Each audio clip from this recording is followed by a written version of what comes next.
में और दोपहर के भोजन में कम से कम 3 घंटे का अंतर होना चाहिए और दोपहर के भोजन में और शाम के भोजन में कम से कम 6 घंटे का अंतर होना चाहिए।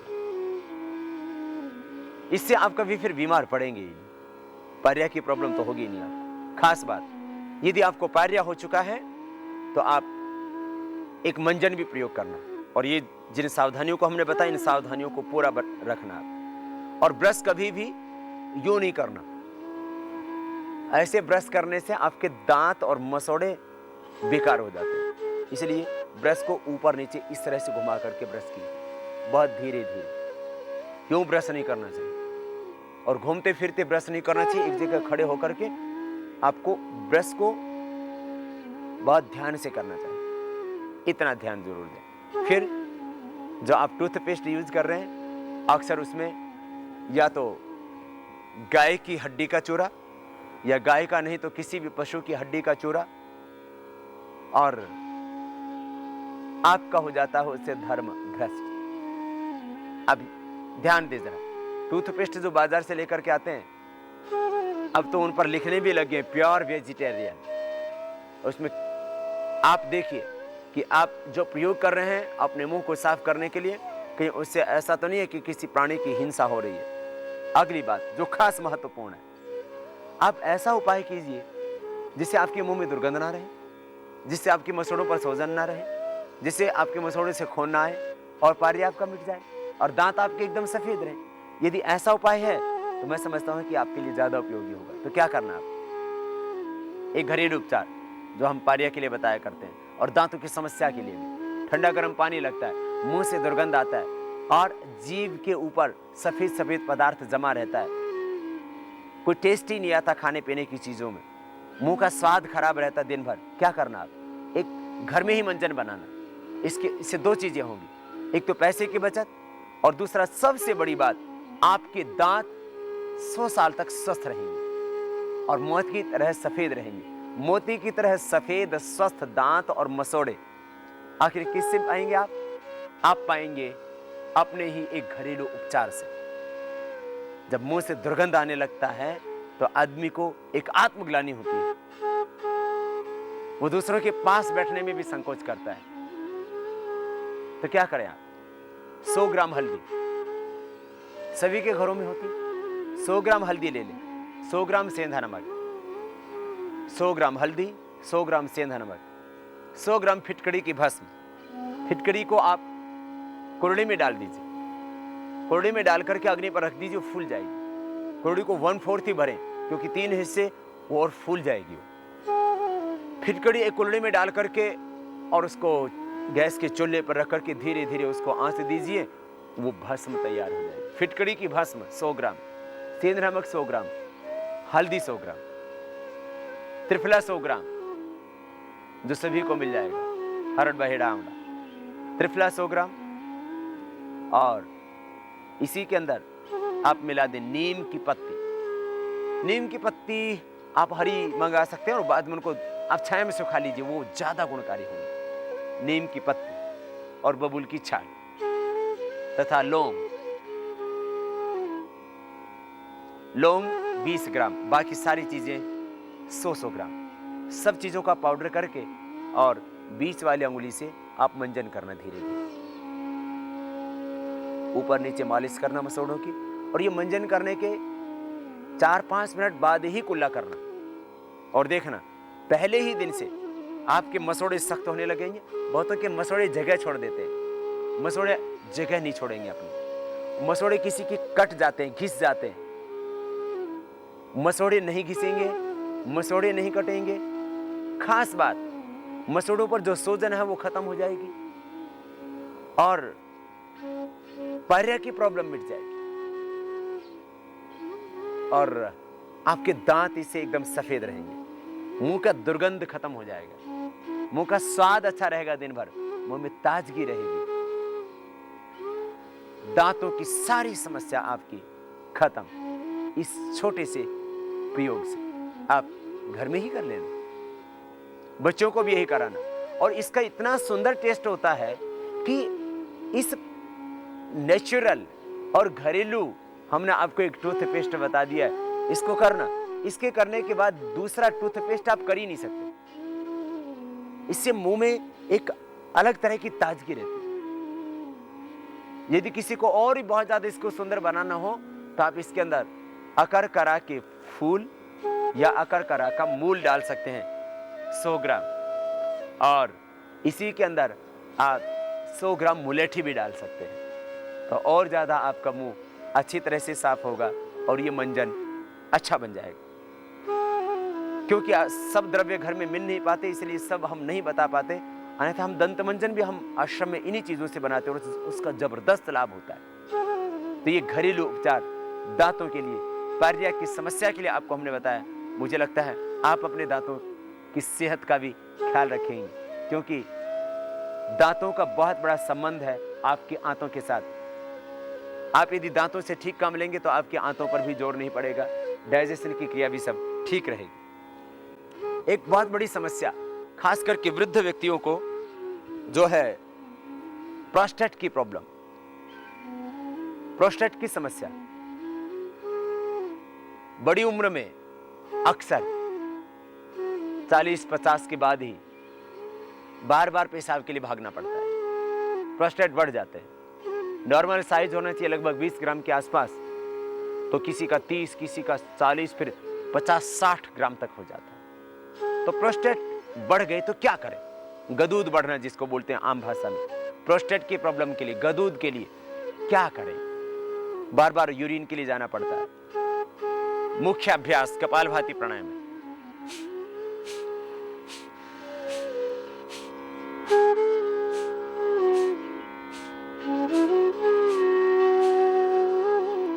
कपालभाति प्राणायाम के करने से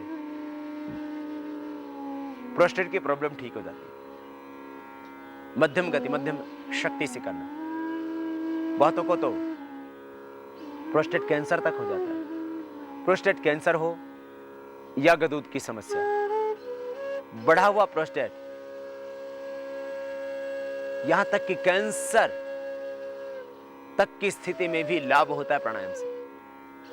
यदि किसी को प्रोस्टेट का कैंसर भी हो गया है, उसमें भी हमने देखा कि गोमूत्र, तुलसा पत्र, गिलोय का रस, गेहूं का जवारा, थोड़ी आयुर्वेदिक दवा और कपालभाति प्राणायाम, इतना करने से गदूद का कैंसर भी अच्छा होता है।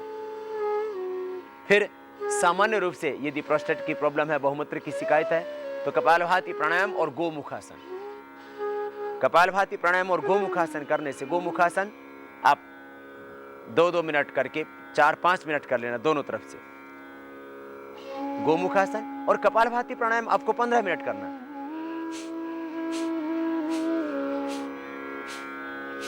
और यदि प्रोस्टेट की प्रॉब्लम ज्यादा है तो आप इसको वरुण मुद्रा में बैठ करके ऐसे करना। ये लास्ट वाली अंगुली और अंगुष्ठ के अग्रभाग को यूं मिला देना, तो इसमें वरुण मुद्रा में बैठ करके और आप करना कपालभाति प्राणायाम।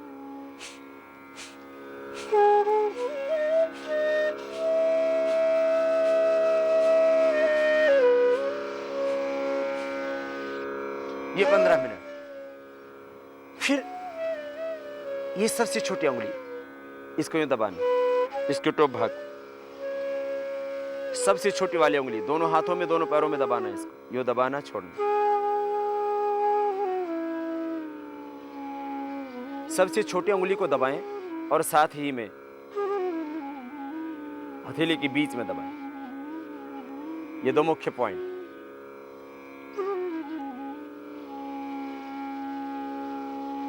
हथेली के बीच में ये किडनी का पॉइंट। यूरिन की कोई भी प्रॉब्लम, किडनी की कोई भी समस्या,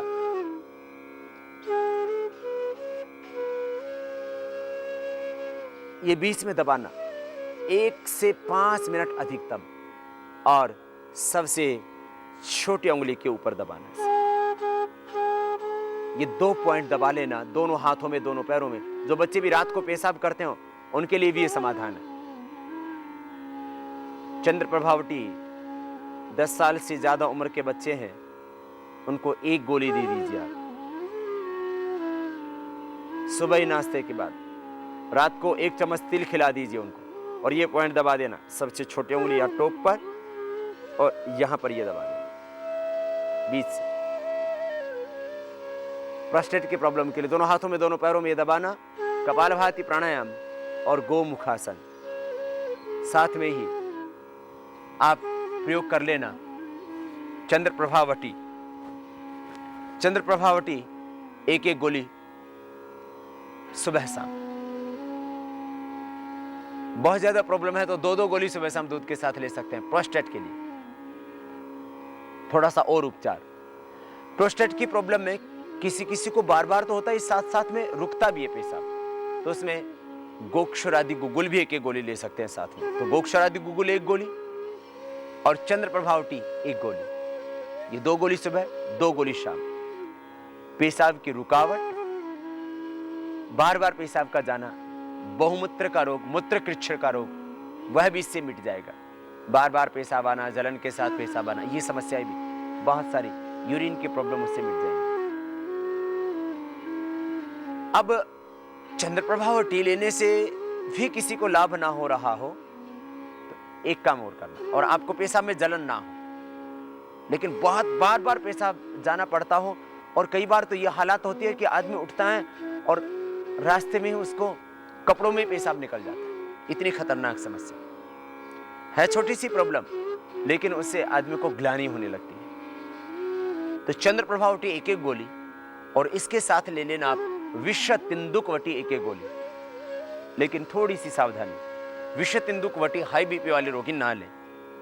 विषतिंदुकवटी हाई बीपी और हार्ट के रोगी ना लें।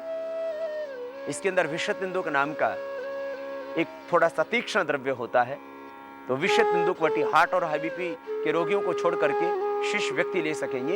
एक एक गोली विषतिंदुकवटी और एक एक गोली चंद्र प्रभावटी। प्रोस्टेट के रोगियों के लिए ये इतना सा उपचार आप करना, पाना प्रोस्टेट के रोग से मुक्ति। वेरिकोज वेन्स एक ऐसी समस्या जो बहुत से लोगों को, माताओं को खास करके,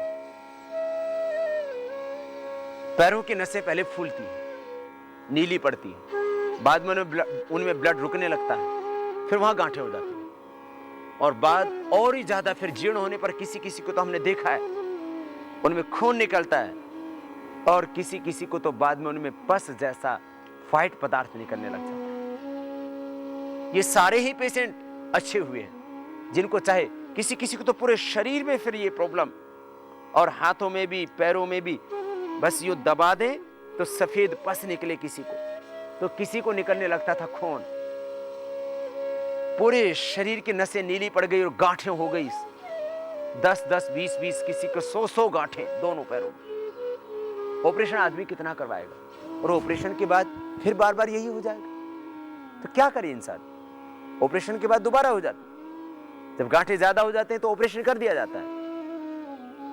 जो हमारे शरीर की नसें हार्ट की और हृदय की और रक्त लेकर के जाती हैं, उन वेन्स के अंदर प्रॉब्लम आ जाती है, ब्लड सर्कुलेशन रुकने लगता है, गति धीमी पड़ जाती है रक्त अभिसंचरण की। जिनको भी वेरिकोज वेन्स की प्रॉब्लम होती है, फिर यदि वो पैर थोड़े ऊंचे करके सोते हैं तो वो अपने आप ठीक हो जाते हैं, क्योंकि जो ब्लड का सर्कुलेशन था वो हार्ट साइड में इजीली हो गया। लेकिन आप ये तो नहीं कर सकते कि हमेशा पैर ऊपर करके, परमात्मा ने आपके पैर नीचे किए, सिर ऊपर किया है, तो आपको पैर तो नीचे रखने पड़ेंगे। आप यात्रा में जाते हैं या जैसे ही थोड़ा खड़े होकर के ज्यादा काम करते हैं, और माताओं बहनों को तो आजकल रसोई का सिस्टम ही ऐसा हो गया कि खड़े होकर के ही पकाना, फिर खड़े होकर के ही खाना, खड़े ही होकर के बर्तन साफ करना, सारा मामला ही चौपट हो चुका।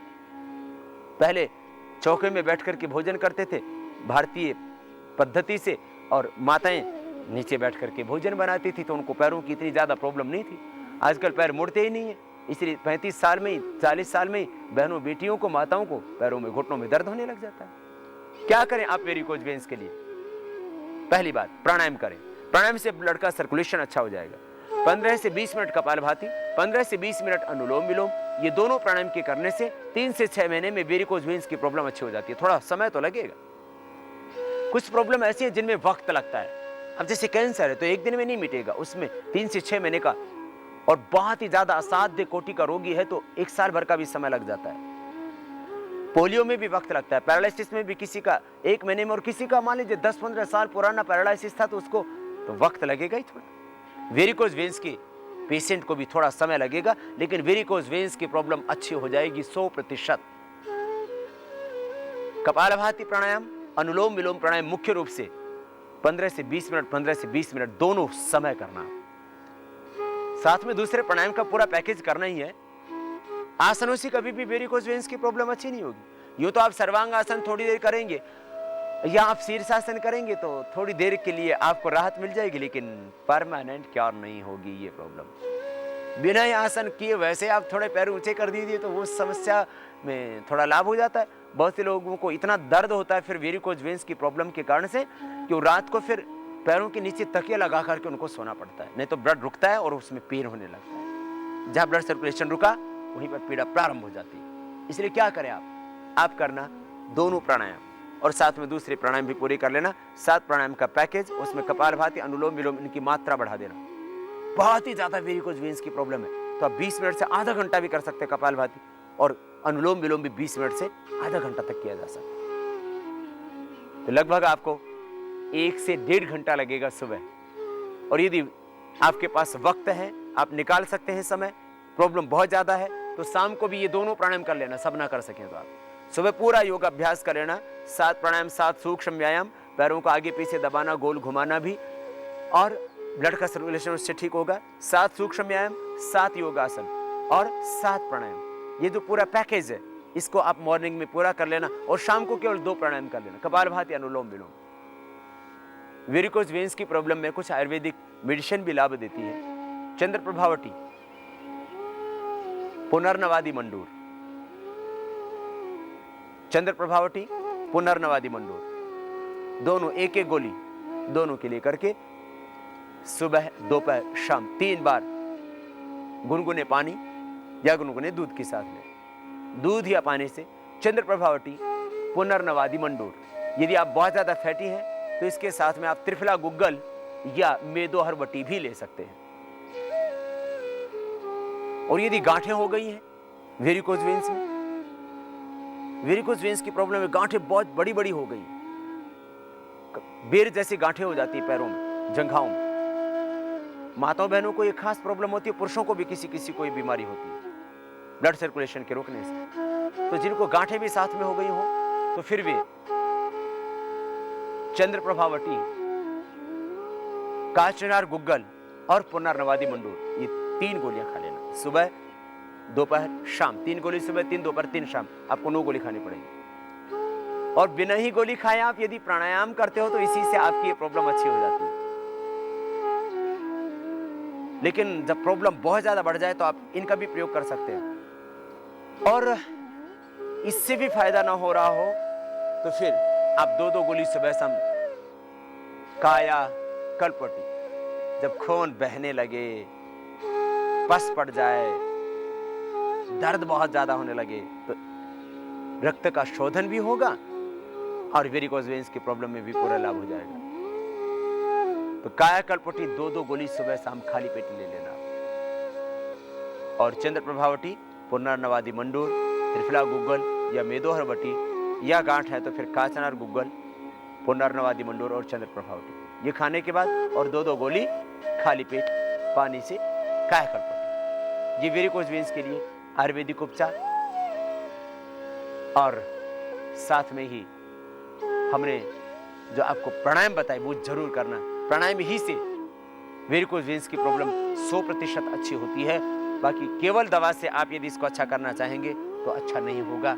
ये भी उतना ही सत्य है जितना ये सत्य है कि प्राणायाम से वेरिकोज वेन्स ठीक होता है। क्योंकि हमारे शिविरों में ऐसे सैकड़ों व्यक्तियों ने आकर के हमसे बताया कि उन्होंने प्राणायाम किया, किसी ने 3 महीने, किसी ने 6 महीने, और वैसा करने से वेरिकोज वेन्स की प्रॉब्लम 100% अच्छी हो गई।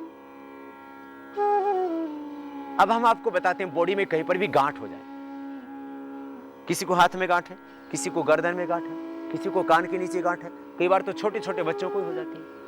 माताओं बहनों को ब्रेस्ट में सिस्ट हो जाता है, ब्रेस्ट में सिस्ट है, स्तन में गांठ हो जाती है, स्तन में या छाती में फिर या लंग में।